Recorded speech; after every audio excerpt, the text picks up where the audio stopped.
much of the 20th century, Medicine Hat had a guardian watching over the town from the brow of Crescent Heights. Dubbed by some as the Holy Hill, the south face was home to Teresa's Academy. The story of the Academy begins with the establishment of St. Louis Roman Catholic School District in June of 1911. St. Louis School on Balmoral Street was completed. Classes began in January of 1913. Instruction given to the students, which included 5 boarders, of the Sisters of Charity of St. Louis, who also made their home in the upper floor of the school. St. Louis School was an immediate success, growing from 66 students to 200 in the first week of operation. Didn't take long before plans were made for something bigger. By the fall of 1913, plans were drawn up for another school and a home for the sisters to be built on donated land overlooking the site of St. Patrick's Church, which was also in the early stages of construction. It would be named Teresa's Academy. A proposal called for a 3-story building with a basement. It would also include a chapel, dormitories, apartments for the sisters, parlors, gymnasiums, and classrooms. Sod turned on the project on September the 10th of 1913. It was completed in December of the following year. Work was also started for a hospital next to the Academy. It was to be named St. Joseph's Hospital. However, the city was building a road up to Crescent Heights, and it would pass too close to the hospital. That, and the advent of the First World War, and a lack of funding, stopped the project after the basement had been poured. The hospital was never finished.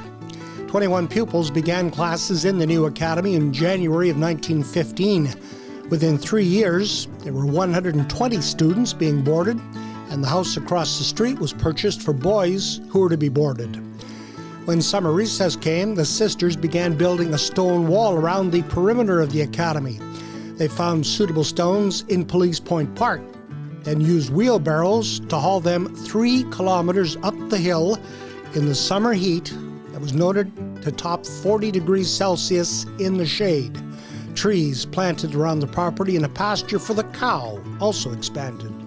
First Catholic high school class graduated in 1928.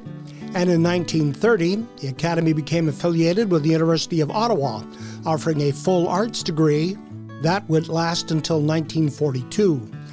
Improvements to the Academy included a modern chemistry lab in 1939 and a shop in 1940. The post-war years after 1945 brought another change. St. Teresa's, a private school until 1948. That's when the separate school board of Medicine Hat rented classrooms in the academy and took over the duty of hiring staff. Students in grades 1 to 8 were moved to the new St. Patrick's School in 1951, and junior and senior high school students would move to the new St. Mary's School in 1957. That was the same year the academy became a novitiate, where young women aspiring to a religious life with the Sisters of St. Louis Charity would live and train. Top floor renovated for the novices to live in. The novitiate was moved to Edmonton in 1970, and as the building was now 56 years old, upkeep and maintenance grew to be too much for the sisters. Some sisters moved to Calgary, others to a residence on the Southwest Hill. The building was sold in 1971. Initial efforts to repurpose it failed, and a campaign began to save the structure from the wrecking ball. Appeals to the provincial government for help were met with sympathy, but no cash. People watched with sadness as the demolition began in July of 1973.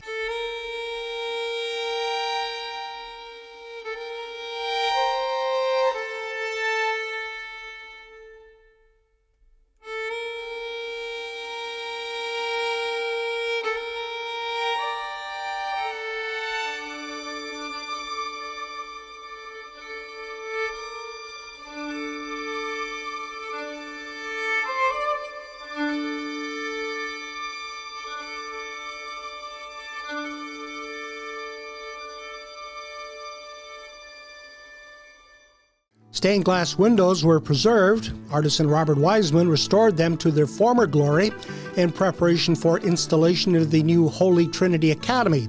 That'll be the newest addition to the Medicine Hat Catholic Board of Education. As well, the statue that welcomed everyone over the main entrance for 59 years continues her watch inside the cupola that capped the Academy next to St. Patrick's Church. Another continuing story in the history of our town.